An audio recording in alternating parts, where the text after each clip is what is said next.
UNESCO സാഹിത്യ നഗരി പദവി നേടിയ കോഴിക്കോട് നഗരത്തിൽ പാർക്കിംഗ് സംവിധാനം വിപുലീകരിക്കണമെന്ന് ഹോളിലാൻഡ് പിൽഗ്രിം സൊസൈറ്റി. നഗരത്തിലേക്ക് എത്തുന്ന സന്ദർശകർക്ക് ആവശ്യമായ ശുചിമുറി സൌകര്യങ്ങൾ ഒരുക്കണമെന്നും ചെയർമാൻ സി ചാക്കുണ്ണി പറഞ്ഞു.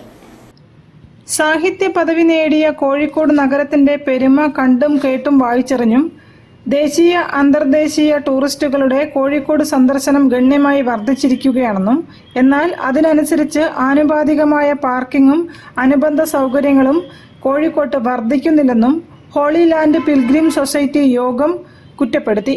റെയിൽവേ സ്റ്റേഷൻ നവീകരണം, മിഠായിത്തെരുവ് നവീകരണം എന്നിവ മൂലം പല പാർക്കിംഗ് സൌകര്യങ്ങളും നഗരത്തിൽ ഇല്ലാതായിരിക്കുകയാണ്. ഈ സാഹചര്യത്തിൽ പാർക്കിംഗ്, പൊതുസ്ഥലങ്ങളിൽ ശുചിമുറി സൌകര്യം എന്നിവ അടിയന്തരമായി വിപുലീകരിക്കണമെന്നും സൊസൈറ്റി ചെയർമാൻ ഷെവലിയർ സി ചാക്കുണ്ണിയുടെ അധ്യക്ഷതയിൽ ചേർന്ന യോഗം ആവശ്യപ്പെട്ടു. യോഗത്തിൽ സൺഡേ സ്കൂൾ അധ്യാപകർക്കും വിദ്യാർത്ഥികൾക്കും സ്വീകരണമൊരുക്കി.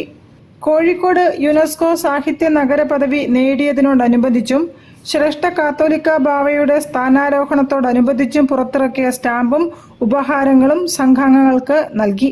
മുതിർന്ന മാധ്യമ പ്രവർത്തകൻ Aby P Joy, general convener M C Johnson, treasurer C C Manoj, M Joshy Johnson തുടങ്ങിയവർ സംസാരിച്ചു. സ്വീകരണത്തിനും ഉപഹാരങ്ങൾക്കും സൺഡേ സ്കൂൾ പ്രധാനാധ്യാപിക, വികാരി എന്നിവർ മറുപടി പ്രസംഗം നടത്തി. News bureau, Kozhikode. വർണ്ണാഭമായ പരിപാടികളോടെ കുതിരവ